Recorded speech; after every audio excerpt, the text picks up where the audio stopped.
Hello everyone, and welcome to Straight Chilling. Each week we watch and review a horror film for your entertainment. You can send all questions and comments to straightchillingpodcast@gmail.com, and don't forget to keep chilling. Yeah, we straight chillin', serial killing. 5 cold feelings on the mind, got you reeling. 5-star ratings from the floor to the ceiling. If you get your 1 star, no time for feelings. Got a demon DJ, all the 1s and 2s. By the name of someone, so don't get confused. So grab a seat by the fire, roast them all with 2. And prepare to hear the legend of the Straight Chillin' crew. What up, nerds, and welcome to another gimmicky episode of Straight Chilling, the weekly horror movie review show where you chill and we kill, slice, dice, and chop up yet another horror movie. My name's Bob, and I'll be your host for the evening. This is episode number 285, recorded on Monday, September 21st, the last day of summer of 2020.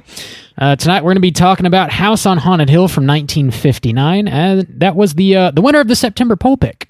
Before we get into it, let me introduce everyone else on the show. First up, calling in from Phoenix, Arizona, we got our boy Randy Gandy G. Landy.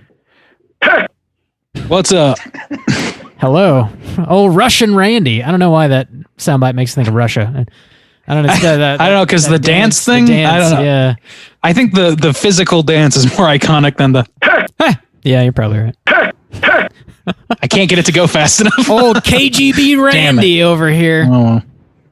Sorry, boys. I can't live up to my birthright from the motherland. KG Randy over here. Last but not least, we got our boy Soju calling in from the Southern Korea. What's up, man? Juice.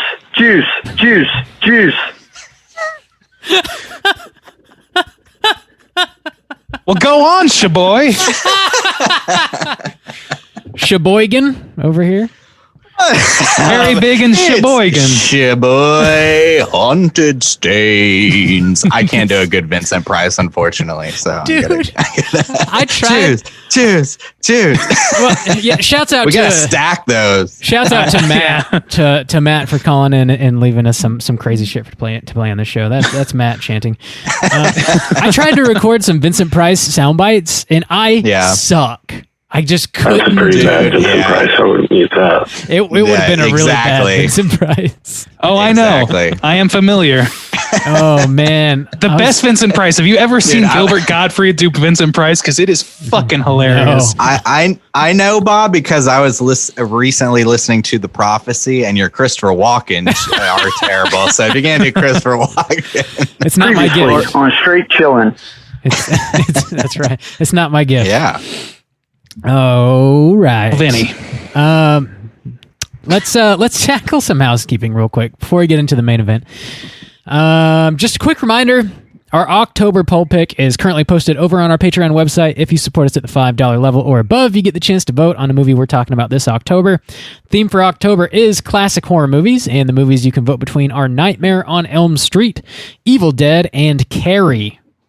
Robert, how are those numbers looking so far? Coming close to the end. Mm-hmm. Yep. What is it, like 9 days left to vote? Nightmare on Elm Street, definitely. It seems like it's got it well in hand. Evil Dead, it's got a few. It's been leading the whole month. Yeah, Carrie barely has any. Poor Carrie. Oh, nobody likes her. Carrie. Nobody likes That's Carrie. True. Plug it up. Yeah. Plug it up. That's a whole different chant. I'm excited about those though. I am too. It's been a long time coming. I can't believe we haven't talked about Nightmare yet. Come on. I know, I've been doing it's this crazy. for years. Oof. Really, any of them.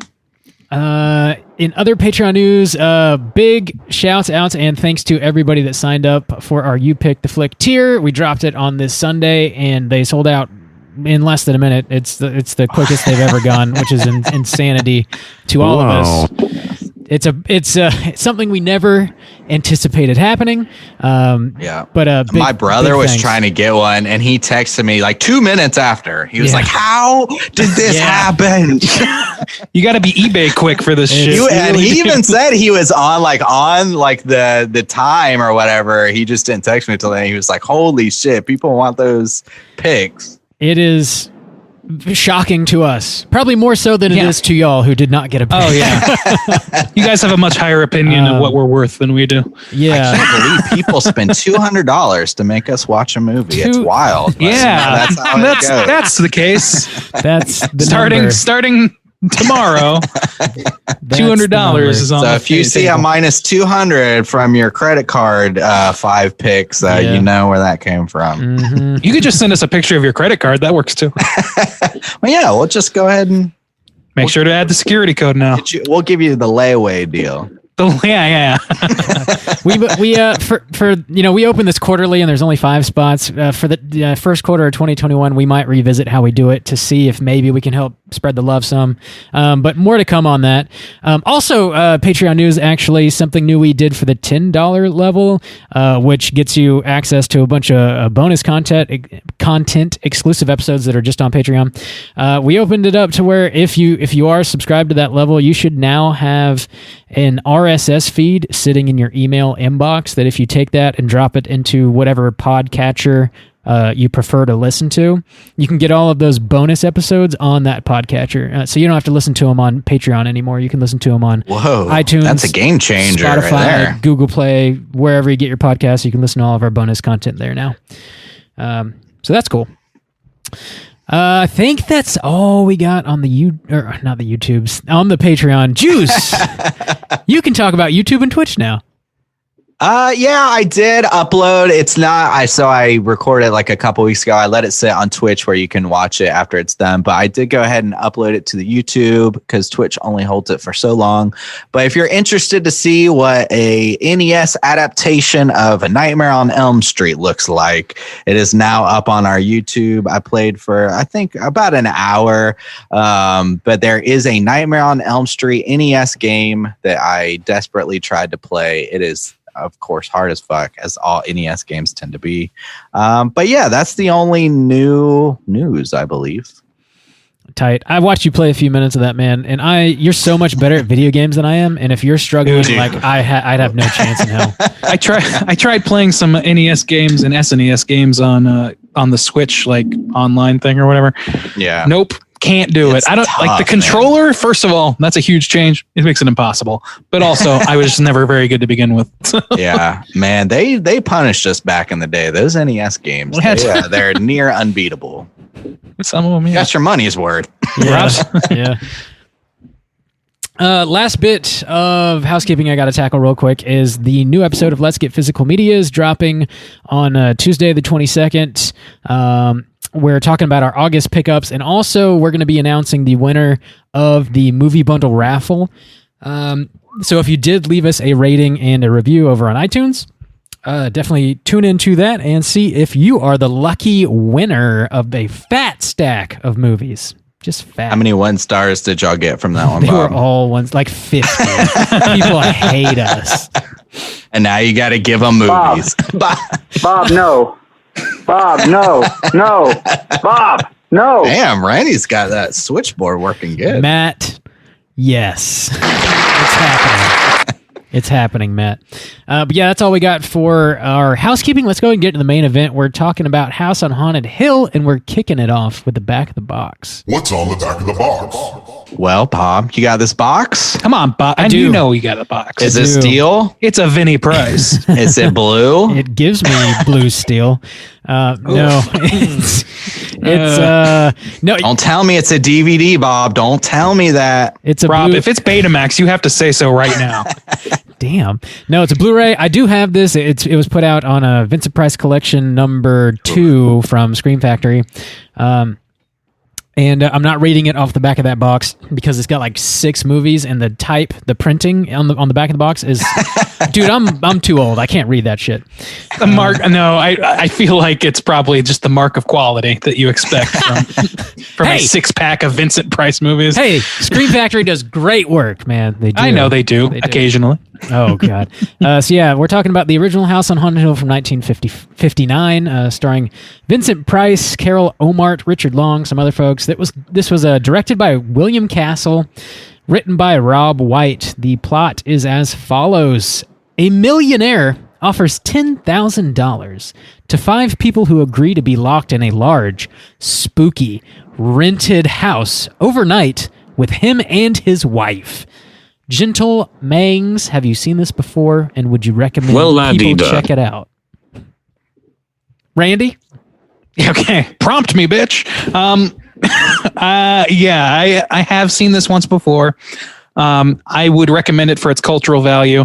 We're gonna get into some discussions about this though, because I have some feelings about this that I'm not gonna reveal just yet. But so a few misgivings. I'm gonna say yes for the cultural value. Leave it at that. Juice, what about you? Yeah, I would give it a light recommend. It is an older film, and it's very much set in its style. It's very retro, black and white, but it's very charming in a lot of ways. But if you don't like watching older films, if you don't like that kind of quaint nature of kind of I guess what camp was back then for horror films, then, you might not be into it. So it's not like a across the board strong recommend, but if you're into older movies and you haven't seen this one, then it's definitely worth a watch. Bob, had you seen this before? Rob's never seen You Vincent picked Price it. This film. was your pick, Bob. You came out on top this time. Yeah, this was my contribution to the poll pick, and I had seen it before, and I definitely would recommend people check it out. I dig Vincent Price and William Castle movies with Vincent Price in them. Really, just William Castle movies in general. To be honest, I like. He's got sort of a vibe. It's very, very cheesy. It's just goofy shit. So if you're not down with that, you're not gonna like it. But I mean, I don't know. Vincent Price is just like such a son of a bitch in this movie, and I love watching him in it. And it's got a big, giant, spooky house, and there's like, bottom of the barrel, like a cheap looking effects in this, and it just feels like a really low budget like haunted house movie, because that's what it is, and that's sort of perfect in my mind to roll into October with. So yeah, if you're down with the cheese, I think you'll like it. But yeah, I would recommend it. It's a classic Vincent Price movie. Got Hollywood Randy over here. Yeah, no, Hollywood Randy is getting blown up. We are hearing it. I'm trying to cease it now. I'm trying to end the insanity. It's porn ads. It's porn pop-ups. That's all it is. Dude, for real, I've been inundated Chatterbait, with apparently. shit about like people be sending me Mia Khalifa shit. It's crazy. I was listening to that episode the other day, and he was like, Chatterbait, we had no fucking clue what that's. I don't believe you. Legitimately never Do heard not of it believe before. you. What? You're not chatting if you are baiting on the internet. Like, that's just not. I mean, dude, you did a whole project on chat roulette. Are you serious? People only masturbate on that website. I really did. I saw a lot of dicks. It wasn't great. Yeah, I know you did. I recommended against it. I don't think I saw any yabos. Just gnarly dudes. How many sweaty hogs do you think you saw? Like at least a dozen in the process of that project. Oof, those little piggies go on a market. No kink shaming. It was weird. I mean, well, that's an imposition of a kink, but all right. When one chats on Chatterbait, are you like typing? Is it like a text chat? I don't know. Audio? It's just an ad that I see. You're the guy that knows all about Chatterbait. I want to know. Okay, that is my reputation, and I'm sure glad that I'm a freelancer, because I would be fired right now otherwise. KGB Chatterbait Randy over here. That's what you're known as. Sure. Let's go ahead. I'll be stroking. Ain't that the truth? Let's go ahead and get into the rest of the movie here. We're going to drop that spoiler warning. Let's do it. Spoiler warning. Alrighty then. What? I've got a synopsis. I'll blast through it real quick, and then we can blast it. We'll hash this movie out. Blast. All right. Mr. Lorne, who is played by Vincent Price in this movie, is a millionaire on his third marriage, and he's having a party for his wife at a supposedly haunted mansion. He invites 5 strangers to come and stay with him throughout the night, and if they can manage to do so, he's going to pay each one of them $10,000. One of the attendants' brothers was previously murdered by his fiancée in this mansion. She also killed her sister, and their 2 heads were never found. Very quickly, we realize Mr. and Miss Lorne are in a loveless relationship. Miss Lauren refuses to get a divorce because it seems as though she wants to take all of Mr. Lauren's money. Come midnight, Mr. Lauren gives everyone a gun, and they are now locked inside the mansion until dawn. Eventually, a severed head is found. Miss Lauren hangs herself in the stairwell, and Nora is the character's name, claims that Mr. Lauren tries to strangle her. There is general distrust. I know. There is now general distrust inside the mansion amongst everybody who's still alive. And eventually, we come to find out that Nora has been gaslit by Miss Lauren and the doctor. And the reason being is they want her to kill Mr. Lauren.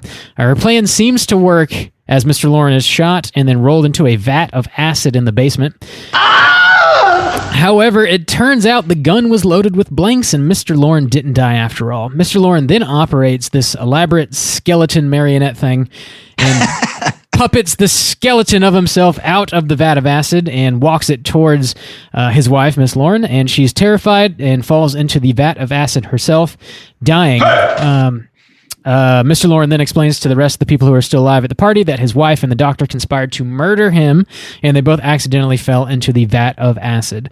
And accidentally, just a big accident, big old accident.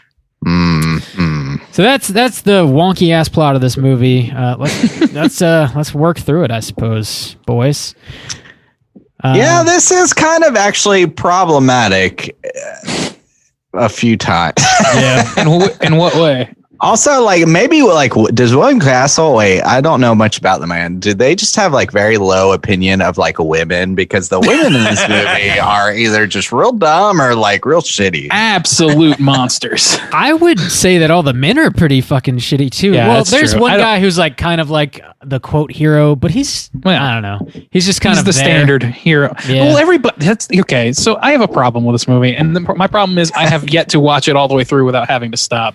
Because, man, it drags its ass. Really? Wow. Oh, really? Yes. Huh, I actually didn't feel that this time. Oh my God. No, I really like after a while, I don't know. I think it's really and the reason I brought that up now is because I really feel like it's a byproduct of the characters being so rote and simple and just no depth whatsoever, which I know, that people are going to be upset with me for dissing on this movie. And I'm sorry to break those hearts. I really am. I understand if you're upset, but to me, it's like, God, these characters are like, there's just nothing going on, nothing to cling to. The only thing that you can cling to is the mystery aspect, which they just keep explaining things. The info dumps in this are just constant, fucking constant. The Pritchard character, the guy who's the drunk, he doesn't even act drunk.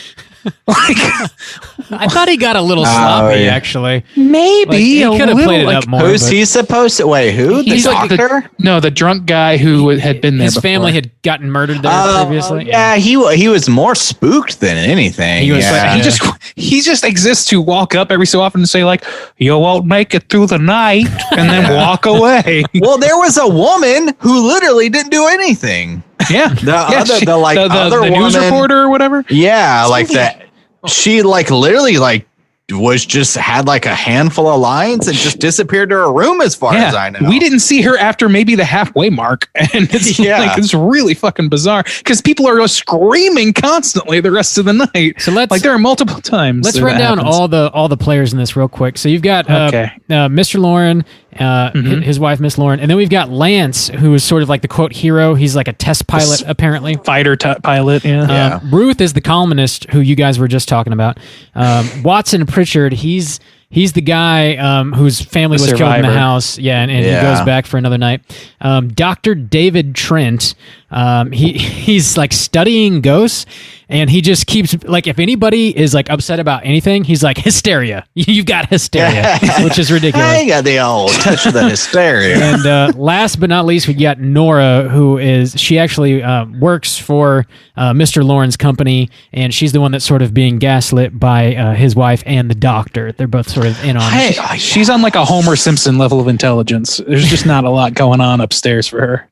Also, so the Vincent Price picks these people to come, and they don't know each other, and he says he picks them at random, except it includes his wife's lover, who I'm not really sure how he knows about. I wondered that about too. a plot to murder him. And they didn't know, though. They didn't, like, how did she know that he was going to go up there? How did he also know that young Ruth, was it? Yeah. Ruth was going to be the perfect patsy, who was going to be there, and to plan their whole plan is centered around this woman that they supposedly have not met yet. No, Nora. Is it Nora? Is it Nora? Nora's the one that's being like played. Ruth is the, the character that doesn't really do much. Okay, yeah.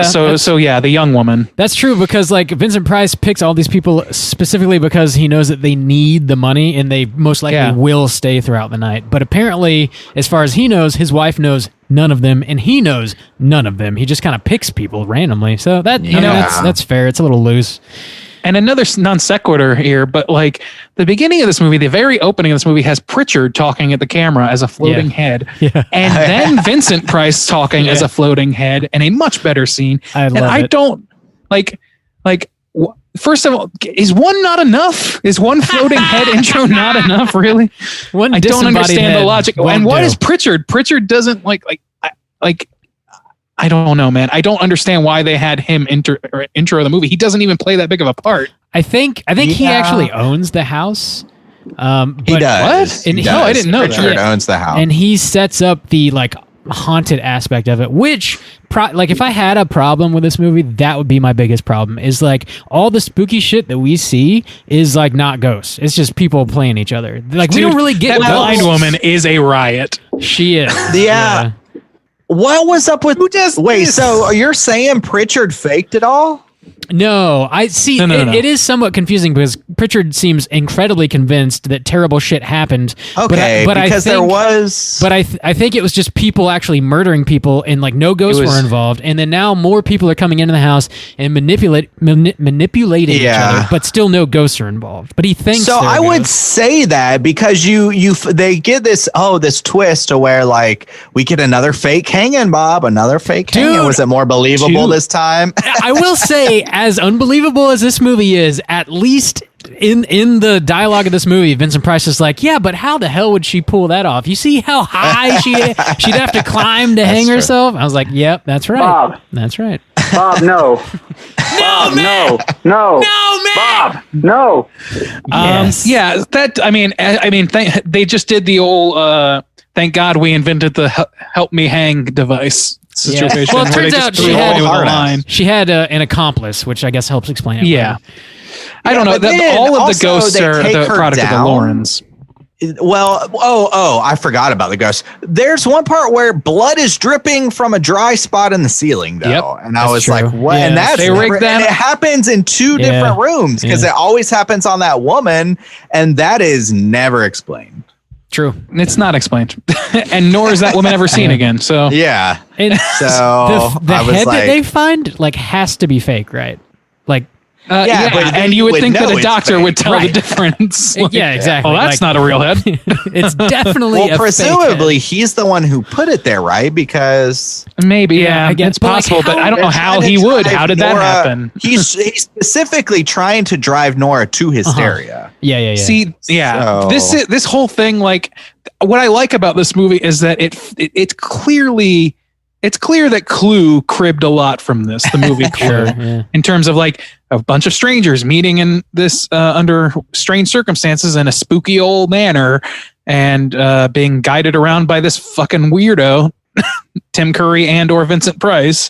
And, and then all shit breaks loose. People start dying, but they can't leave. Chandelier Falls, exactly. There's a lot of things that I would say maybe they pulled from this movie. And so that I liked about it, but it's like those things... I don't like, none of these characters matter and none of the plots make sense. Clue is loose with the facts a little bit, but not this much. For their part, the best part of the movie is them explaining what they do explain at the end with Tim Curry just being amazing. And we don't get any Vincent Price doing that. He just at his best to me, Vincent Price's best moment in this movie is his intro where he says like, there will be food and drink and ghosts. And it's like, oh, okay, that's kind of fun and campy and ridiculous.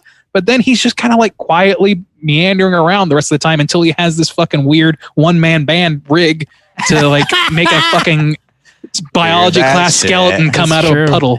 Also, the fact that there is a vat of acid, and so just in the remove basement, the acid, and that's also you own the house, Pritchard, you prick. That's the only way people die. Ultimately, this movie is like a big tease about a haunted house, but then it becomes like this murder mystery. But ultimately, the only kind of deaths we get are two people fall into a vat of acid in the basement. And then it's like the ending of this movie is so abrupt. Like Batman you don't Day. see what happens to. There's no wrap up for anybody except for Vincent Price, and it's not even really wrapped up. He's just like, like it just ends. Am I wrong? It feels like it just. And then Pritchard gives one more monologue where he's like, "Oh, we're in danger now," but we don't get to see the danger. But also, I like how he acts so smug about it because he's like, he spills it all out. So he gathers everybody down in the basement.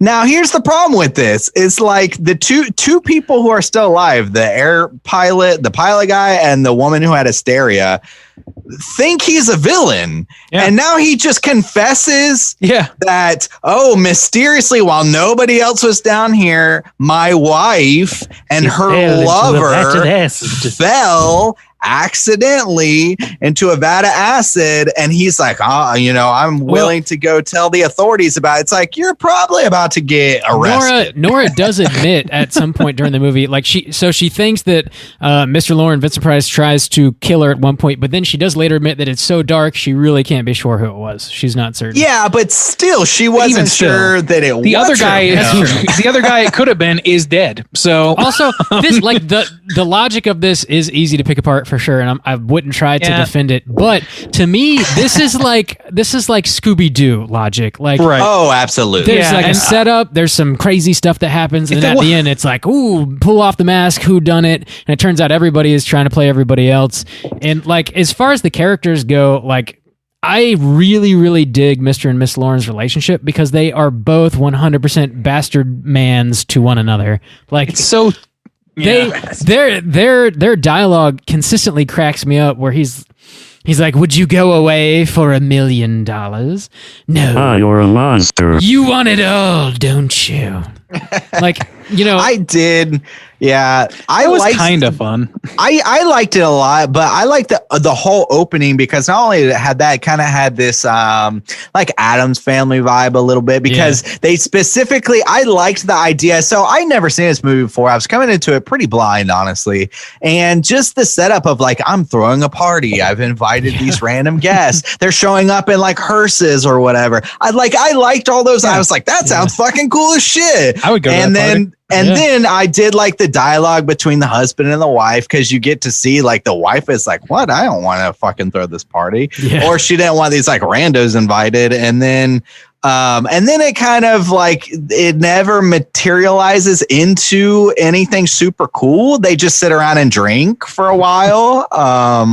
And then some blood falls from the ceiling that's never explained. And then there's also a basement that's got acid in it. So I feel like they didn't. I love the setup of the haunted house and the hearses driving them in and like maybe some of the spooky tour, but it never came to fruition. Like we get a couple scares. We get a couple scares early on where we see the groundskeepers. Like one of them is a woman, one of them is a man. That's the best scare. And the woman is like a blind and she looks like a ghost witch or something. Yeah. And then she floats out. She does. She's just a full blind lady. She's floating. The problem with that Who though holds their hands like fucking she's doing like claws, yeah. So she doesn't walk into the wall, Randy.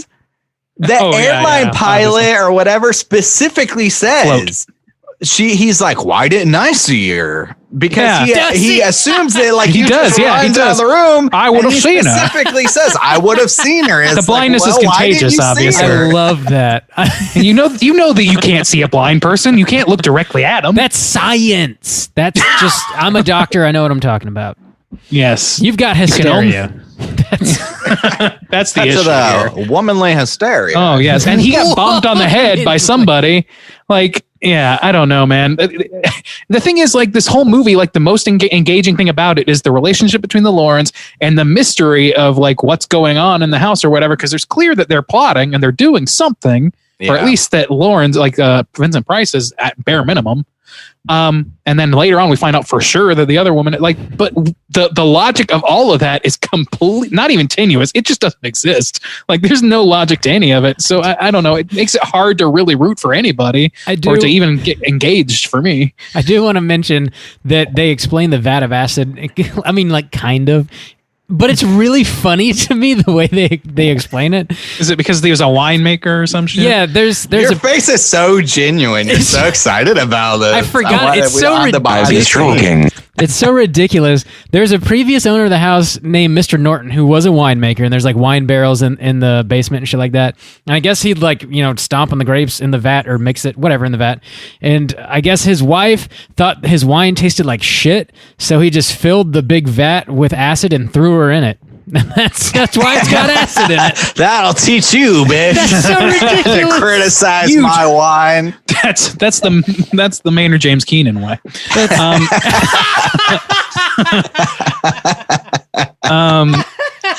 But like the wine thing, I mean, I don't know, man. Everything was so tenuous, and like the explanation for everything, it's like you couldn't think of one other reason for for acid to be down there that made some kind of sense besides this is how the man must murder her.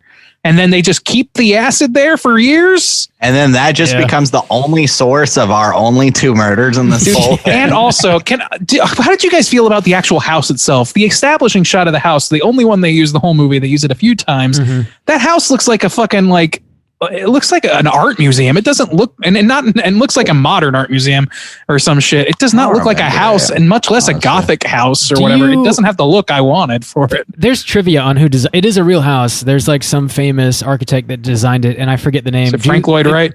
I think it was. I wasn't going to, but I'll try to look it up. Only one famous architect. I don't remember. Architect. Frank Lloyd Wright. Built in 1924. Which, I mean, he has an interesting style and all that shit, and he's like world famous for his architecture and all that shit, and you can find one in every city, basically. But that's not spooky. Like, there's nothing spooky about Frank Lloyd Wright or his style. The Enos Brown House is what it's called. The old Enos Brown House. The Enos. The Enos Gotta clean Brown the House. That is not a clean een. If it's brown, it ain't clean. That's for sure. You gotta knock the brown off of that thing. Oh no, I don't know, man. It's I just had a problem with that. It's like if you're gonna this seems like it's the prototype of a horror movie or something. Yeah, exactly. It looks like an Egyptian museum. It looks like a scene from The Mummy, not a scene from a haunted house movie. And that's what drove me nuts. It's like this is supposed to be like a prototypical haunted house movie, and the haunted house does not even look like a house. The old Enos Brown. I don't mind it. All the interiors It bothered me. I didn't notice it, but looking at it, it is weird. I kind of like it. The interiors were all on like a set, though. It wasn't actually the interior of the house. Who knows what it looked like inside? But it does look like a kind of stereotypical spooky house inside anyways. Inside it was fine. It was passable anyway, but outside really bothered me.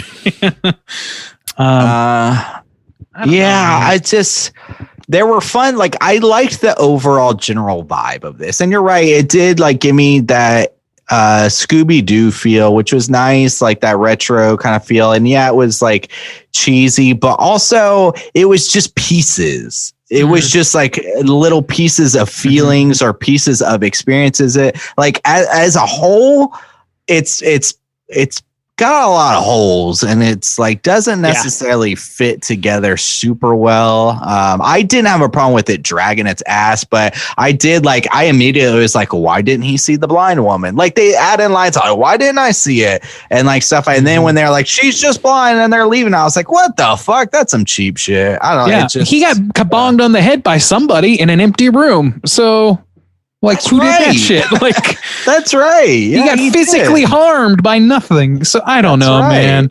The whole thing, lights went out. Somebody hit him on the head. If it had leaned deeper into Scooby-Doo territory, I might not have these criticisms. But it seems like it was like teetering on the edge of like trying to decide between how serious it wants to be. At least it felt like that to me. Like, if all of these things that you can't explain, I feel like if they had had like a picture, a painting with the eyes moving or some shit like that, it would have like pushed me over the edge into being like, okay, I don't care about that anymore, because this is all about how ridiculous this all is.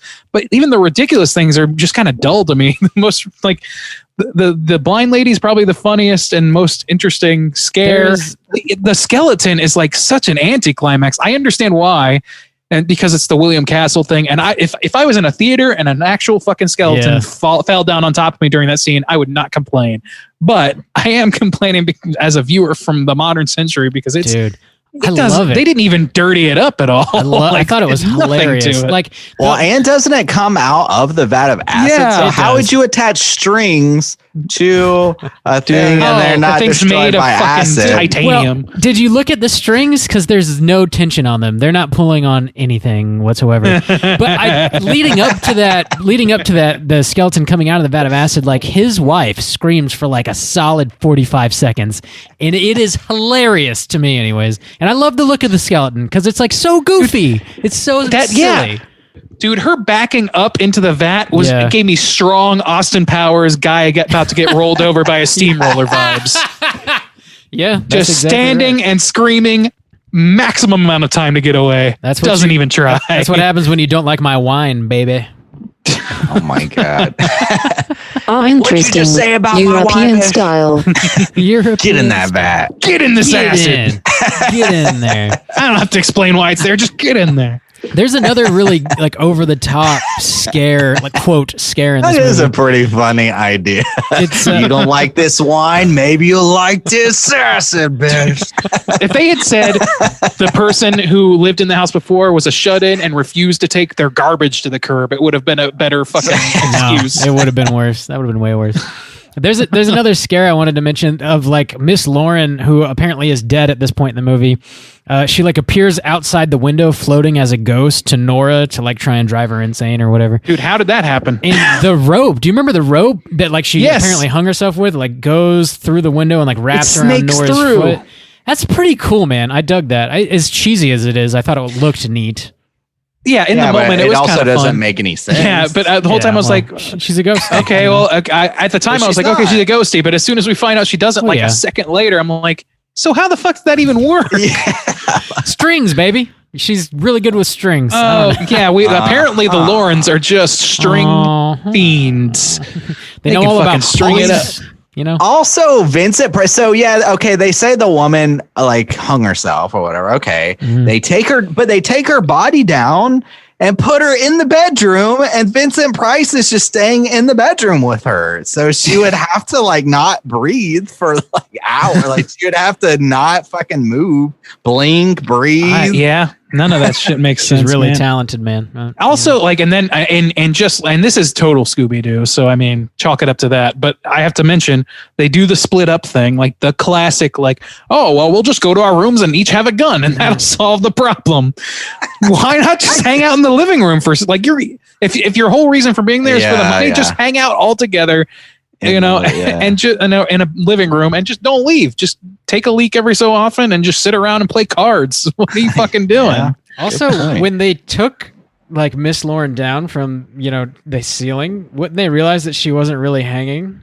I think maybe the guy took her down. Did he? Also, her accomplice? Be like, she didn't do to her short. She's not dead. Maybe she did, man. They just didn't mention Why it. doesn't she smell like doo-doo brown right now? That's what I know about the dead. They smell like doo-doo brown. That's what happens when you die. That's a brown ghostie right there. That's just science. Yeah. All ghosties are brown if you look close enough. That's right. Damn. Oh, what else happens in this shit? I do like the like mini coffins that he puts all the guns in, all the pistols in. Sure, touch. That was cool. That's another clue thing, by the way. Yeah, everybody gets a weapon. And that just Not added the coffins, to the idea of like the haunted party, which they pretty much abandoned after that. It's like, here's some guns and coffins. That's cool. Oh, and then nothing. So cool. Yeah, I know. Yeah. Did a gun ever even go off once? Yeah, but He shot it was a vase. blank.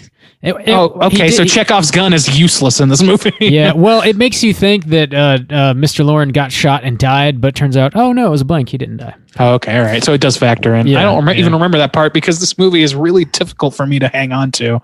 Yeah. Rand. I've watched it twice, and both times I had to stop midway. I'm like, okay, I need a break because this is all just This is all just kind of like it's just washing over me, and it's not penetrating. It's not interesting enough in my brain. I actually found it to be like quite short, or felt short, like felt pretty slim. It didn't feel long. No, Yeah. it's a short movie for sure. It's sub 80 minutes. I think It's not that it's not that it is long. It's that it feels like not a lot's happening, and every time something does happen, it's so incredulous and ridiculous. I just don't. Gotcha. It's not long, and it also isn't penetrating you. That's a bummer. I mean, you know, I got standards, guys. These are Randy's critiques. And he doesn't like the brown Enos, I see. Interesting. I mean, I'm not ready to commit to that, but the old Enos Brown. Because of the implication. Yeah, so if we wanted to talk a little bit more, Randy, you mentioned like if you watch this back in the 50s in the movie theater, there would be like a skeleton that sort of like fell down from the ceiling. And that was like sort of William Castle's thing. Like he would come up with random gimmicks to help sell his movies and put cheeks in the seats. And he would always call it like a different thing. Whenever Oscilloscope. Yeah, something like that. He called this one Emergo or Emergo. I don't know how you would pronounce it. But basically, like at the big reveal at the end of the movie, when the skeleton comes out of the vat, there would be like a literal skeleton hanging from the ceiling that would like fly over the top of the audience heads when they were sitting in the movie theater. see, I would love that. I would like if he did that, and like if I was in the 50s and I watched this and they did that and maybe a few other things in the course of the movie, I would be about that. And I like it would be almost theme park level to where like the story matters less. You know what I mean? It's like you don't care whether or not Doc Brown in the Back to the Future ride is canonical. It doesn't matter. That's how like if it had pushed, if I was in that audience, I feel like it would be an entirely different experience. Yeah, it's more about the experience than anything else. Some true 4DX. Which, yeah, I mean, at the time they weren't like, this is not like the era of home videos, so they didn't even know people were going to watch this again outside of a theater. That's true, yeah. Yeah, that sounds baller. There are some theaters that try and like recreate some of the crazy stuff that William Castle did back in the day. I think most of them are like in California. I don't know of any else, but you know, the Tingler, where he like rigged up little things that would like electrify your seat and like shock you in the ass. Like that's so wild. How would you even do that back in the day? God, would you finance every theater be fitted with every seat that could shock you? It was a different. Rob, you know about this. It was a different times, man. It wasn't like they'd release a movie and it'd go into 2,000 or 3,000 theaters like today. It was like they had a print and they would travel with it. Like it, you know. So they would have a rig. Yeah, they would have however many built. It wasn't every seat, but they'd have 20 built. So it's like a Broadway show or whatever where they carry their props around or whatever. Okay, they had a company that would do it, I guess. That's interesting. Like and they would have like certain movies that have like an ambulance parked outside with like someone dressed up as like nurse, and then they'd have you like sign this waiver saying that if you die of fright, they're not liable, but they got someone on hand to try and help revive you if necessary. I mean, Hitchcock did similar things. He just didn't do like the physical stuff. Like he did the if you aren't in the your seat by this time, you're not getting in, that sort of shit. Or you got to sign a waiver or whatever, like all that kind of shit. So like this, I mean, it's not that you can't do these sort of gimmicks and create a really good movie. It's just that these movies, the William Castle thing, is not really aiming, I don't think, at quality. Like, am I wrong about that? No, I don't think so. It's more that's of not like the central focus. It's more of a style, more of a vibe, and it's also like selling an experience and also being super low budget. Like he was known for cranking them out. That's what he did. He made like 100 movies, literally, I think over 100 movies. He's one of those guys. He's like a Blumhouse, like an old school Blumhouse that, low budget, you churn them out, you make a profit, you move on. Some of them are great. Some of them are fine. Some of them suck, Like the Corman humanoids from the deep. Yeah, Roger Corman. Yeah, exactly. Definitely in that school of thought. Yeah, and and that's got its place. I don't want to denigrate this movie for all that shit, but like it's just like watching it now, and I just kind of wanted something to hang on to besides the Scooby-Doo antics, which I don't think were as like, I don't know, as big enough for me to really want to hang on to them or really like see it that way. Yeah, throughout the course of it, I saw there was a 1999 version of this. Is like, what is it? What is it? Is it like Goofy? Are you kidding? What are they? You haven't seen you don't it? know it? I don't think so. Oh, it's Really? Oh man. Oh man. Oh, Did they try to keep this same like story? Essentially, I mean, It with a lot starts- of differences. this movie a lot of starts differences. with the Hulk roller coaster in Orlando, Florida, Islands of remember that. Adventure. Like that's how it starts. It's What the fuck? Yeah, it's about this wealthy like theme park tycoon who is like Vincent Price's character in this movie. Like Mr. Lauren is like that's how he made all of his millions. He built. theme Oh, parks and okay, shit. okay. But yeah, his like quote haunted house is just like decked out with a bunch of like fake scares, like because he knows how to build that shit because he builds theme parks. Okay. But then like I don't know, maybe some of them are real. Maybe it's really haunted. I want you to understand that Chris Kattan is in this movie. Oh, Okay. All right. my lord. Well, la-dee-da. This movie is Damn, that's a person I haven't thought about. Yeah, I think it's probably true for him as well. Oh shit, I exist. The remake it's got some redeeming qualities. I would not call it a good movie. This is like when they first realized that they could make the screen like kind of skip and stutter. You know, when a ghost is on screen, they kind of like it's like skips frames in a way, and it makes them move like in an unnatural way. You know what I'm talking Yeah, about? They do Ring it in style. 13 Ghosts. Are you talking about like The Ring, where they like have her jump, kind of? Or is Yeah, they do it. The way they do it in The Ring is like a little more because it's a shitty VHS, I think. But this is right? like, Yeah, I mean, I understand. trying to make you think the ghost is moving in an unnatural way by like skipping frames. It doesn't look great. It doesn't hold up.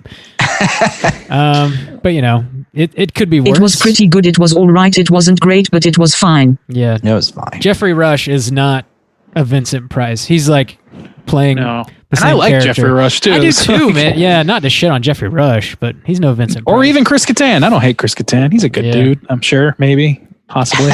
I guess. He's Chrissy Maybe. Orlando of People. It's got Jeff Combs in it too. I forgot. He's got a small role. I Oh, think. is he? Yeah. I kind of want to watch this remake now. I haven't seen it in a while. It's got Taye Diggs Me in too. it. It's fucking.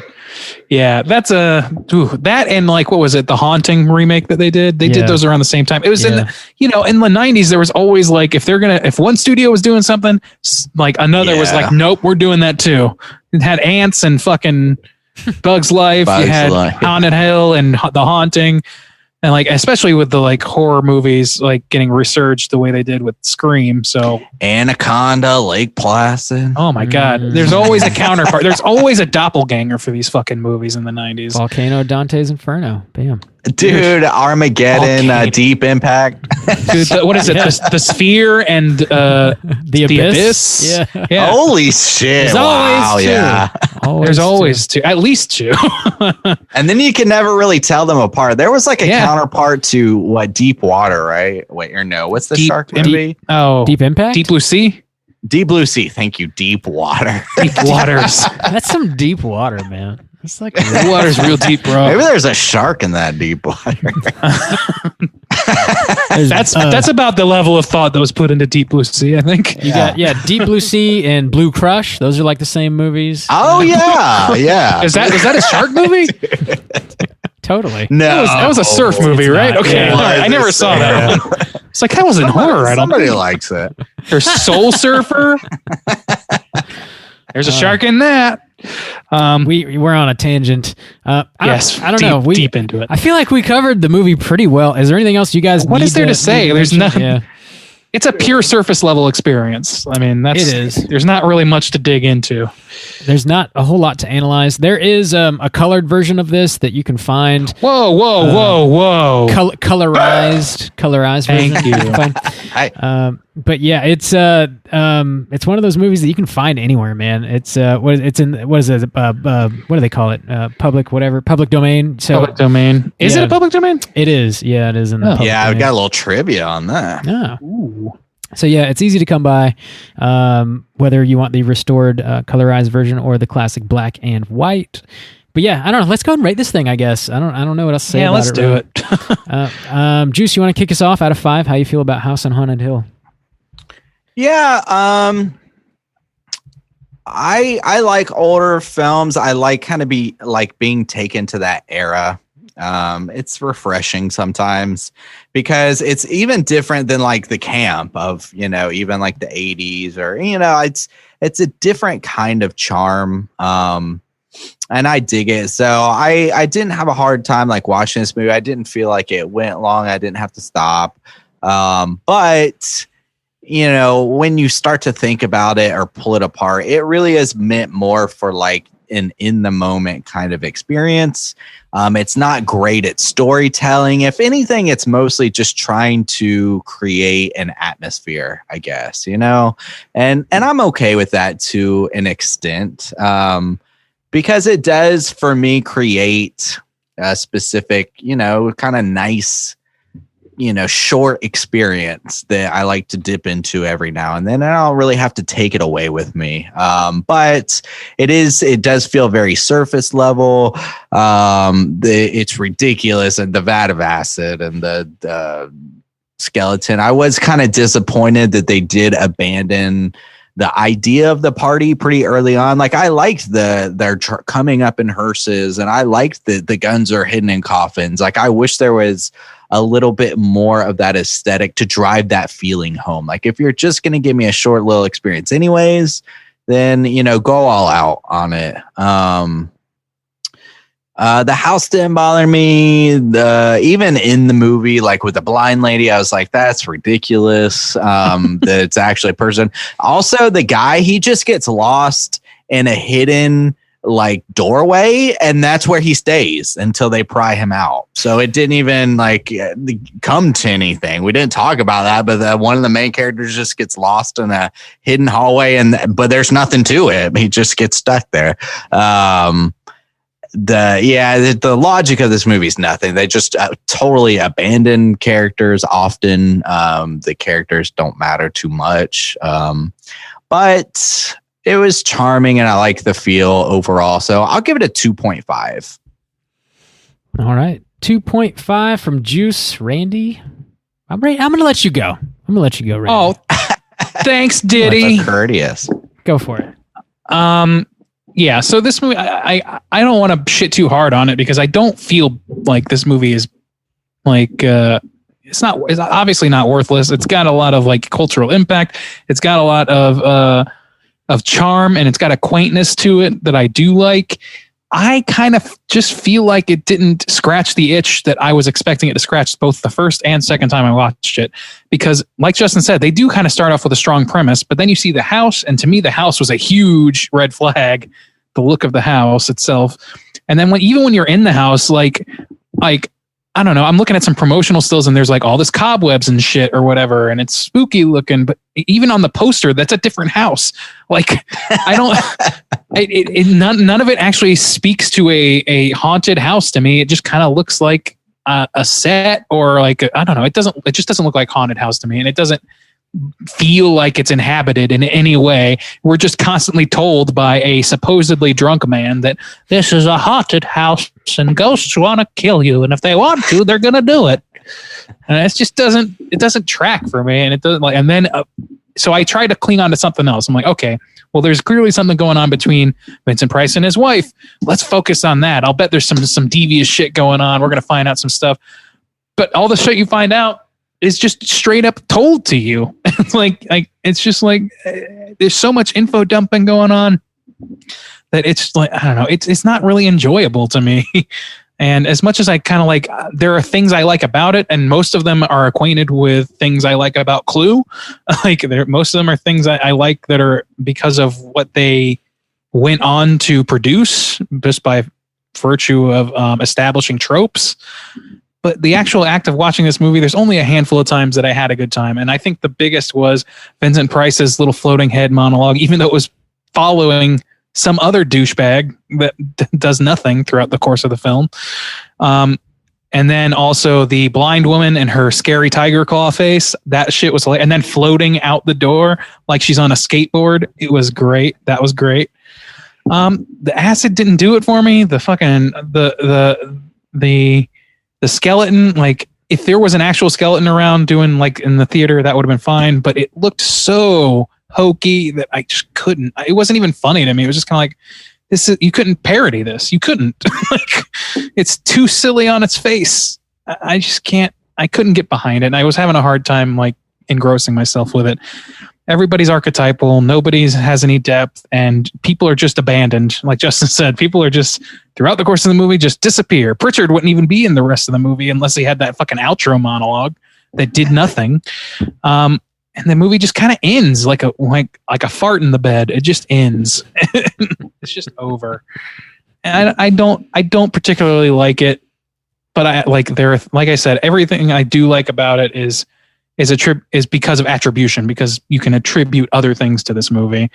And I still find it, there's like an odd charm to it, but it's just not strong enough in this movie for me.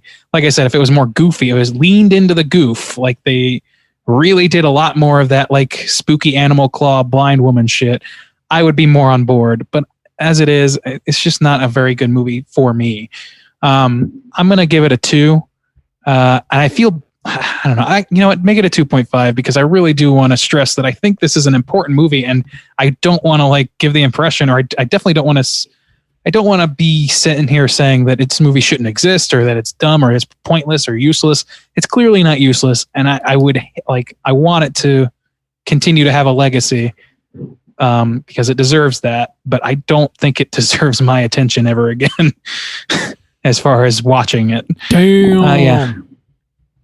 Randy, don't fuck up the legacy of this movie, please, with your score. I know that's a ridiculous statement, but I just don't want to be too cruel to the movie because I do think it has value. I know. We hold a lot of sway around here. We can crush movies that have existed for 7 years. If Randy gave this a 2 and not a 2.5, nobody would ever see it again.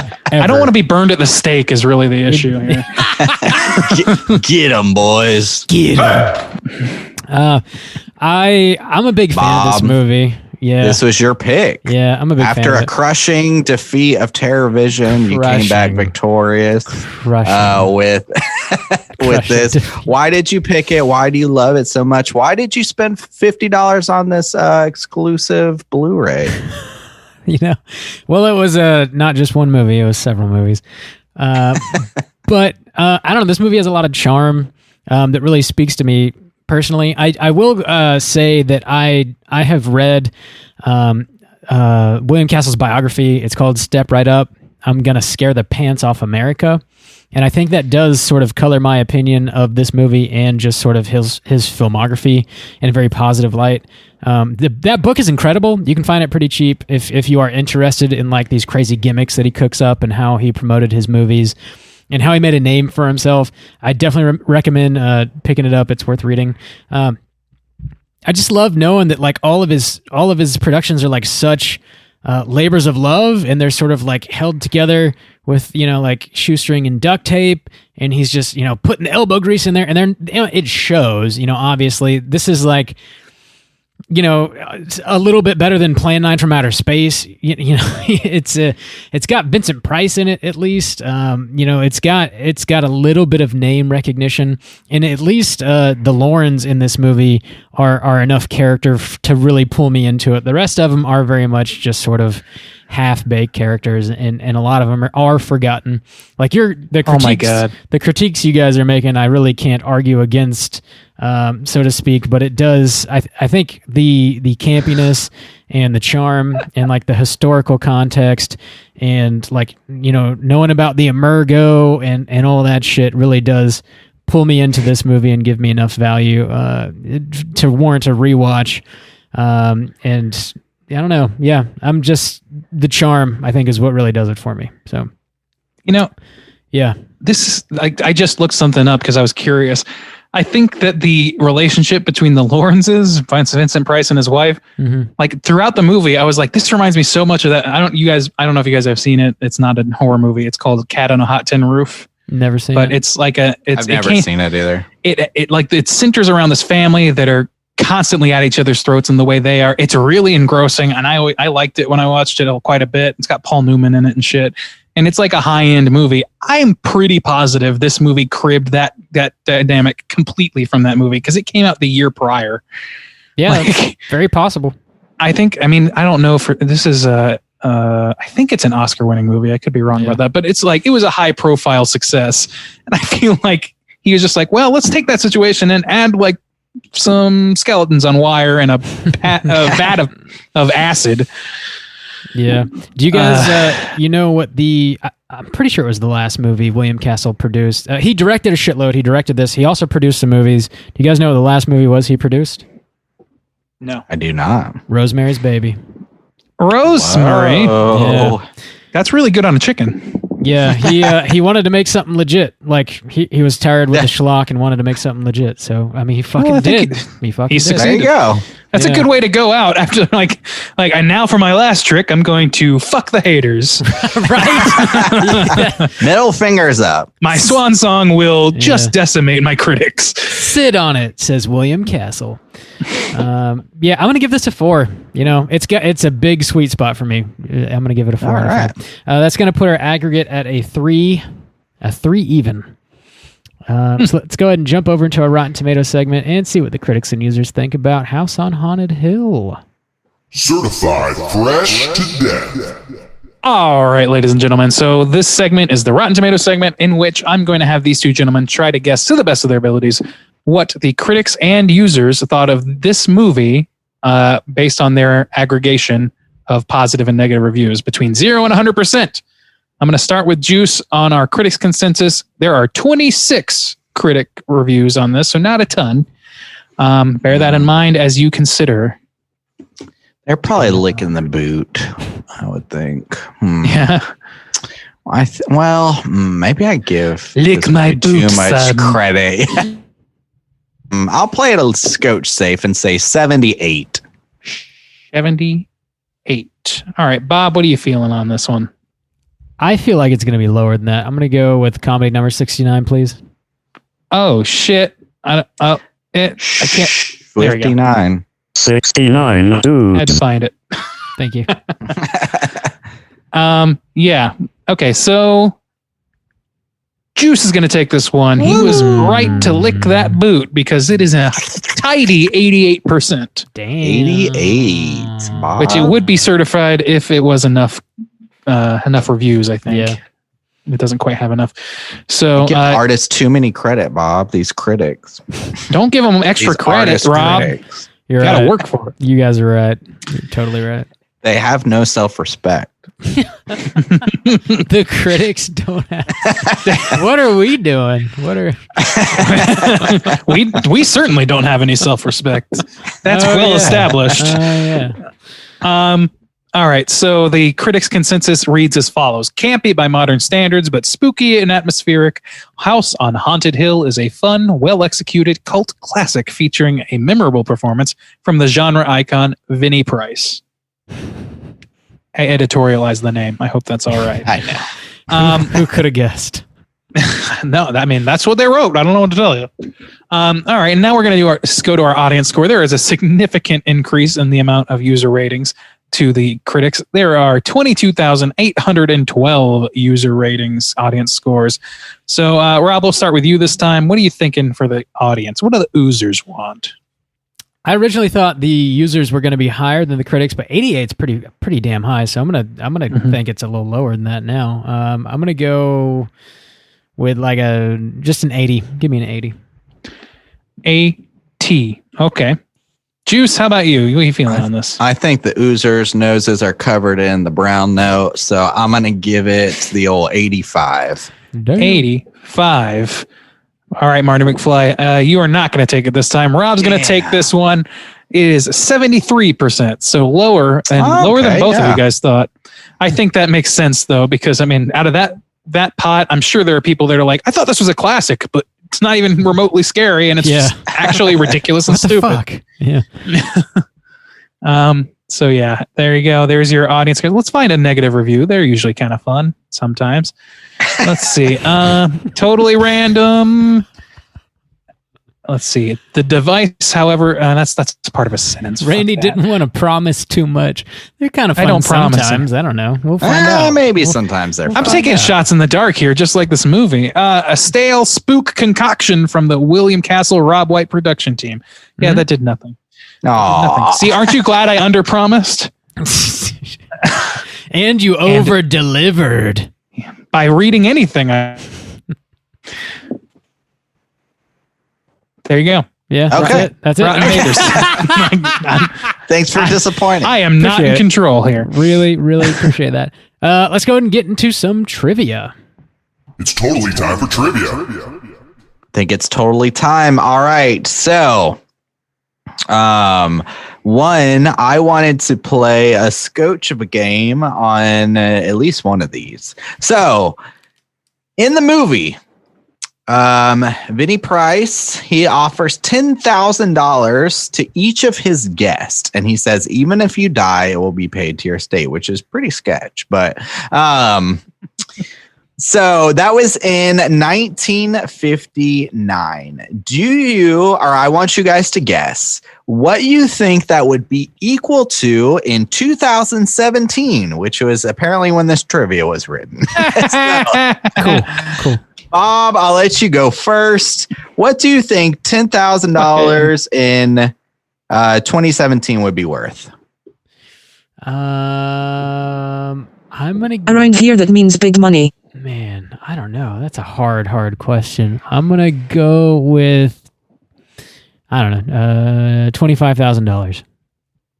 25. Randy, what do you think? Low ball. I'm pretty sure about that. Maybe, yeah. I'm gonna go with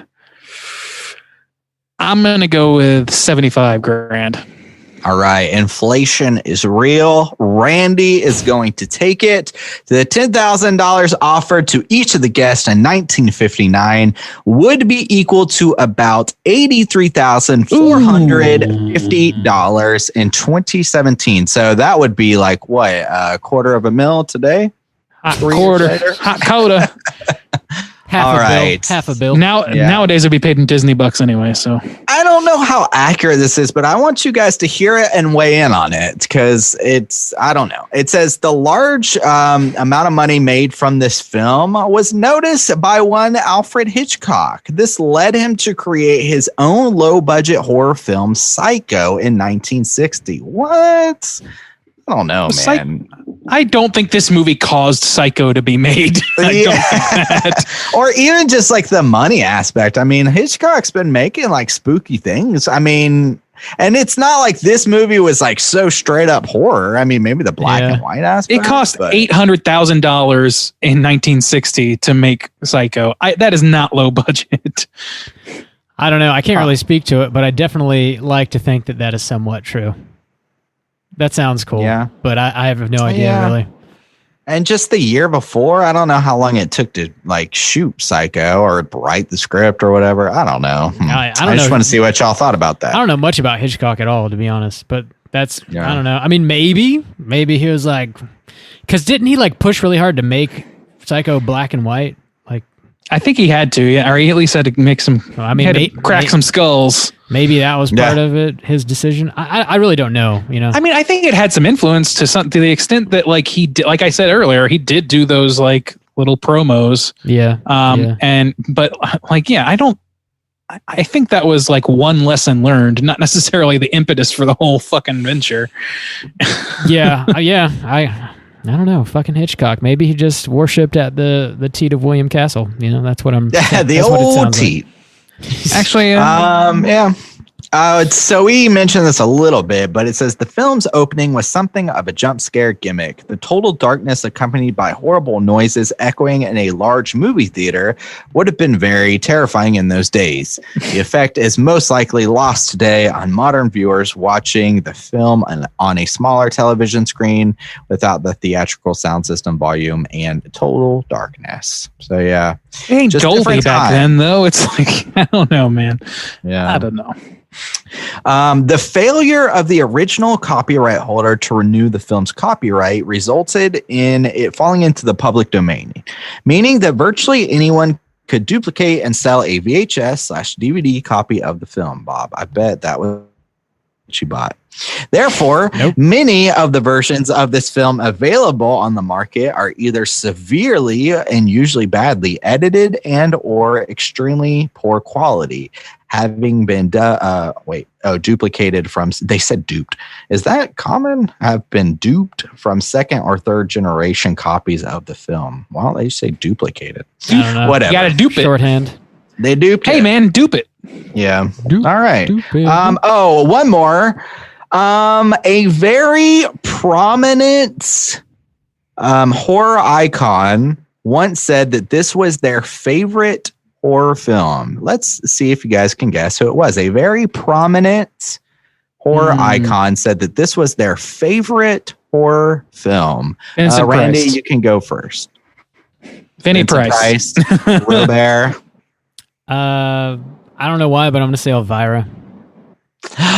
Ding-a-ling, Robert, the mistress of dark. I had to have read that somewhere.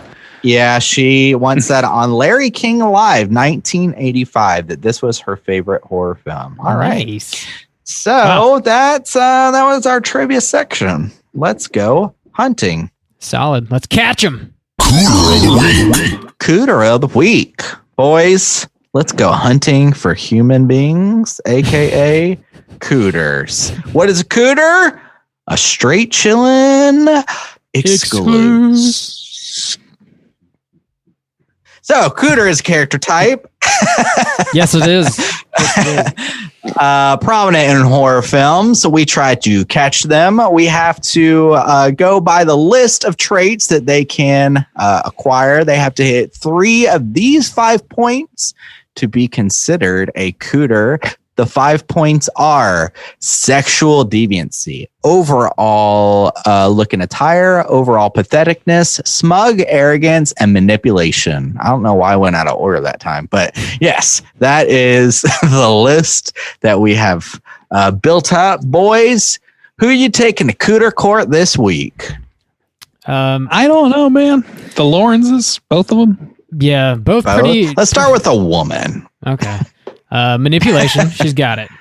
Okay, she's got manipulation because she tries to manipulate her husband out of his money. And manipulate a young girl into murdering someone. Yeah. Into hysteria. Through hysteria. Very easy to push a young woman to hysteria. Oh, yeah. She seems like she's very proud of herself. So it's smug smug. arrogance. She's very. She's not arrogant. like if somebody offered you $1 million to not be married anymore when you hated them, I'd be like, yes. Yeah, and then she's like, nope, I'm getting it all, Bush. She's like, I'm going to leave you penniless. That's my goal. Yeah, and also she's apparently like super young. Her husband's supposed to be super old, so it sounds like she married him for the money. So that's and he's been married multiple times before, and they all wound up dead. So you know what you're getting into. She's trying to beat the odds. Yeah. Why would oh man, no. Yeah, if you married someone who whose 3 previous wives were either disappeared Missing or gone, and they said, "Hey, I'll give you $1 million to leave," I'd be like, "Peace, bud." Sweet, yeah. Especially back in 1959, where $10,000 was $83,000. Dude, she's greedy. I'd be out. Yeah. Yeah. That's cootery, smug, manipulative. Yeah. Her look, she looks fine. Like I don't see anything wrong with her look for her era. I mean, she's maybe like putting on airs a little bit, but that's kind of the role you would have in a mansion party, I guess. Yeah. Let's see. Pathetic? Not really pathetic. No, I don't think. Except she does like back into a vat of acid. That is pathetic. Which yes, is that's hilarious. true. It is hilarious.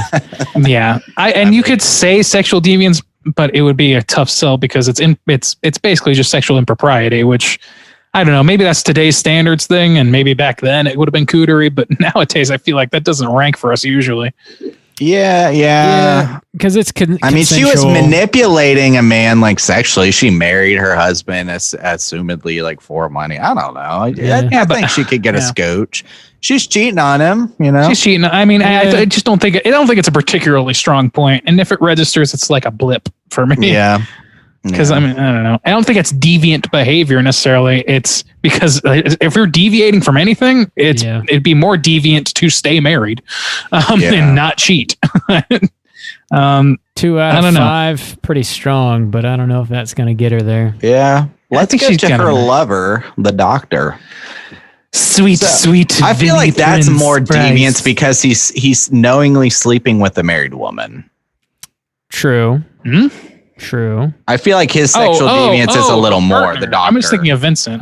Dr. no. Dr. Trent. I'm sorry. Yes. Yeah. And he's also very manipulative because he actually concocts most of the plan, it seems like. Yeah. This is like the problem, I think. Like, every character in this movie is like a hard sell because we don't really know anything about these people most of them. Yeah, it's true. Like, what do we know about this guy? How did he get there? How did they know each other? We don't even know that.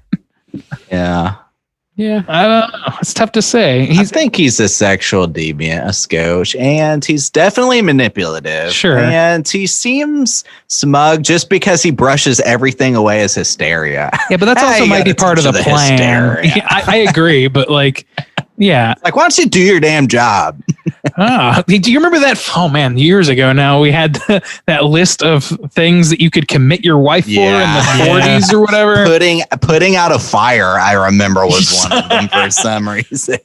Or fighting a fire. Being uninterested in sex. Being too interested in sex. The war was a reason. Just the war. Oh, Being kicked in the head by a horse. Yeah. Masturbating too much. Masturbating not enough.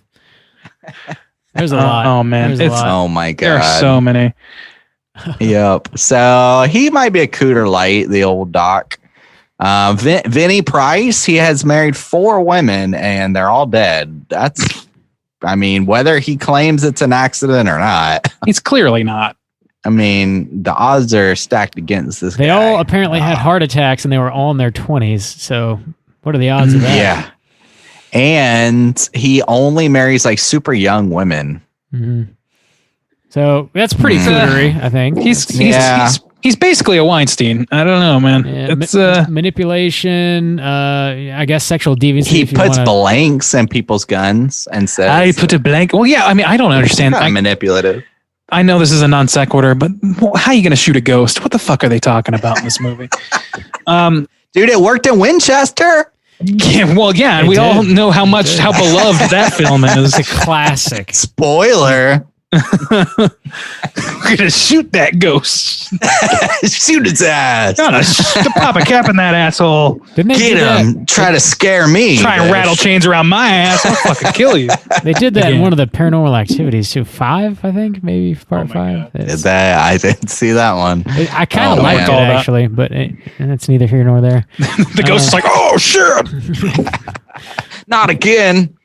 I don't know. Maybe sexual deviancy could go towards Mr. Lauren here because he's always marrying these young ass women and Yeah, killing they're the that much shit younger out of than them. him. He's pretty smug. He throws his money around. He's like, "Oh, I'll just pay people off. It's nothing to me." Like, I don't know. Yeah. That's. I think it's arguable that his look, but it's so like charmingly Vincent. It's just Vincent Price. Yeah. man. Yeah, it's Yeah. pretty charming. It's some charming shit. He's manipulative because he does the whole skeleton thing. Yeah, dropping He's got- people in acid. He's I think fucking he one hits man. on the radar. I think he's the hot top candidate. He's the only like, it's either him or Miss Lauren, his wife, because the other characters are just paper dolls. Like they're nothing. Yeah, bastard man, Vincent Price, Cooter. Of the You week. literally know if you can tell me anything about that hero guy other than fighter pilot, I'll give you $1. I know he can't get out of a damn secret hallway. He's a terrible hero. That dude, I love how they just say he's like, "Oh, what is this?" And they just have to pry him out like after everything has happened. He's a fighter pilot. He can't get out of the hole. He just gets bonged in the head by nothing, and then his whole Oh, looks like story you got ends with him kabonged in the head. Touch of the hysteria. I see. Yeah. The hysteria touched you on the head. being- That's just hysteria blood. Just it's not real. Got one of those hysteria knots growing on your head. I see. Time to take a his. down. At the I think you're clinic. having a hysterical concussion, sir. Oh yeah. I think we got him. Vincent Price. Book him. Vinny, book him. Book 'em, boys. That's pretty bad, Vincent Price. I wouldn't use that. I wouldn't use that either. That is a pretty bad. Cooter. He's Cooter material. Well, yeah. Let's go ahead and get into the social hour. Let our hair down. We're talking about what we've been watching this week. Hey gang, what you been watching? Let it down. Randy, what you been watching? Oh man, I actually did find some time to watch some shit this week and not just, fucking work my ass off. So I watched a few horrors this week, trying to get in the spirit of spooky season. Started with Hell House LLC, a rewatch for me, which I do enjoy. I still enjoy. It's not a perfect film by any stretch, but it is. It's really great for Halloween. It's just like there was a kind of a cacophony of haunted house horror movies the year this came out, or in that area. And so it was kind of inundated at the time, but I think this is one of the best because I'm really this one kills them all. I feel like, yeah, it's so strong to me on the basis of it being found footage for starters, which I'm a huge sucker for in terms of being engrossed by a movie. Like that always tends to work on me as long as the movie is somewhat okay. Then it's a real easy sell for me. Wait, what year did this come out? I don't remember exactly. I'm gonna have to look it up, but let me see. Hell House LLC. Release date, not 3. Anyway, yeah, it came out not too long ago, a few years, 2015. So it came out in 2015. It came, we have Haunt that came out like last year or the year before, and we reviewed that. And like that followed pretty standard like single camera format, so I don't know, it's a little different. I think this one's stronger, even though it's like lower budget and all that shit. I would recommend it for spooky season is the short version. I also watched one called We Summon the Darkness. Had you guys seen that one? Yeah. No, I have not. Daddario yeah. Daddario and Johnny Knoxville for a few minutes is in it. Really? Oh. Yeah. He's playing it straight too. All gray now. I saw he's like doing Jackass like 5 or something. It was like all gray. Damn. That's he's really beating the odds. I don't know. I watched that. It was all right. I think that's also like I have some thoughts about that I could go into if we ever review it, but I think that it was it could have been a lot worse. I was not expecting a whole lot, and I got a satisfactory horror movie that I think is probably pretty good for this time of the year as well. I watched Ringu, which I thought I had seen before, but I apparently had not, because I didn't remember a lot of the shit that was going on, or a lot of the visuals. I definitely saw the Ring, but I had never seen Ringu, so I finally got to see that, and it was all right. I mean, I think that it's like it was a predecessor, so it suffers from from things that the Ring didn't suffer from. That being hindsight and ability to fix problems and that sort of thing. But for what it was, I mean, it's obviously an extremely influential movie, and it worked for me. I liked it. I watched The New Mutants at a drive-in, which was good fun because of the drive-in, but not the best movie in the world, but I would say lived up to, or at least I would say it's a bad horror movie, but it's a pretty good and unique first entry into a superhero franchise. Okay. I would say, and not great, but decent enough. The uniqueness is what captures it for me, because if this was purely a superhero movie, plain and simple, it would have been boring, but the horror elements that they added to it did not make it a horror movie, but it did make it a unique superhero movie, I would say. All right. I think it's dead though. I don't think they're going to keep it going. I know. There's too much firestorm around that thing.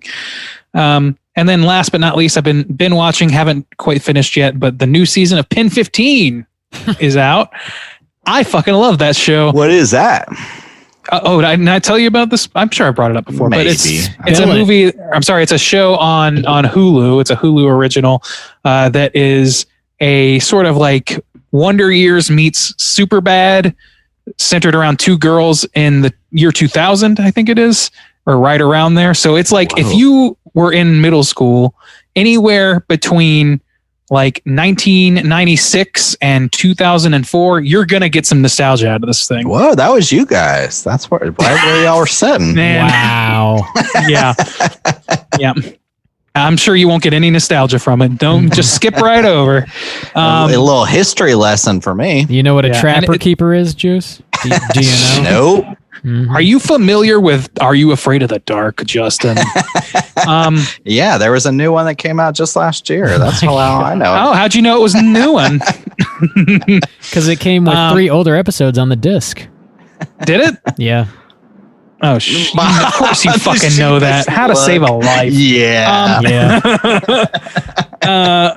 Yeah. Anyway, so that show is so fucking good. If you have any nostalgia for that time period or that age, even it's got, I would say, a really strong balance between nostalgia bait and actual pretty good storytelling and like some good emotional grounding, especially this season. This new season is a lot more like, it's got a lot more impact and emotionally. I think it's a good fucking show. It's very, very funny. I highly recommend it. And I'm going to cut myself off there. And there are a few other things, but we only have so much time. All right. Juice, what you been watching? I watched The Corpse Bride. I actually had never seen that movie before. And we were talking about old Tim Burton and just some, more of his, it's like in the spooky realm. So I threw that on. I mean, it's okay. It's weird because I didn't grow up with it or anything. So the songs, I'm like, I don't know. But it's okay. Slimmer than I thought, more simple. And I've thought about that about Nightmare Before Christmas. And more recent times, this is actually a pretty slim storyline. So I could see where a lot of things though, really just wanted to kind of capture that audience again. A lot of the beats are very similar. The dog aspect and the other world and dead people and stuff. So, but it was a decent watch for spooky season. I also started watching a show on Netflix that just came out, at least for me, called Ratched. Do you guys know? Oh yeah. Yeah. It's is it new for you guys too? I never know. Yeah. Is it okay? It's got old Sarah Paulson in it. And actually several people who have been in American Horror Story before. So I don't know about the creation of it. It's Ryan Murphy's new thing. Yeah. The creator of American Is Horror it? Story. Okay. Yeah. Okay. Cause it's got, and honestly, it could just be another entry in a way. Yeah. I mean, they do change the overall. It's not as dark, I guess. You know what it feels like to me? It feels like American Horror Story and a series of unfortunate events kind of smashed together, because it is a lot brighter and kind of offbeat. But it is dark, and it's what it's like. They're doing lobotomies. They're in a mental ward, and this guy, he's lobotomies are the hot new thing, and he's kind of doing it. And there's a lot of other things going on. Are you aware of the source of that? The source material for that is I am not. No. Oh, it's a spin-off kind of deal of One Flew Over the Cuckoo's Nest. Yeah. Oh, it is Nurse Ratched. Okay, Yeah. I did it. Oh, motherfuck me. Okay. Yeah, that's the whole thing. And to me, that's what turns me off to the whole idea. I see. I try not to be too precious about it, but they're turning. It's one thing to go okay, well, let's take Psycho and make it into a horror series, and then to take a straightforward drama and turn that into a horror series seems really bad to me. Okay, that's why she's such a bitch. Okay. I did not know there was a connection there. But anyways, it's out. I've only seen, I think there's maybe 8 episodes. I think I've only seen 2. And it's okay. It really feels kind of like another kind of entry, just a brighter entry maybe into American Horror Story kind of. Mm-hmm. Maybe just because those people are in it. That dude who plays Dandy in season 4 or whatever, he's in it. He plays another kind of crazy guy, and I don't. It's okay. That's all right. And I think that's about all I've been watching though. Cool. Robert, Juice. What have you been watching this spooky season? Let me tell you. I watched the newest Vestron title. It's called Shivers. This was Cronenberg's debut feature film. It's very similar to Rabid, which came shortly after it, but it's just sort of a rougher version of it. Basically, what it's about is it's this super high-tech apartment complex that's sort of its own intact community. So it's got a doctor's office inside of it, a dentist's office, restaurants. It's got entertainment. It's got a grocery store. Everything you need is inside this mega apartment complex. So you never really have to leave is the idea.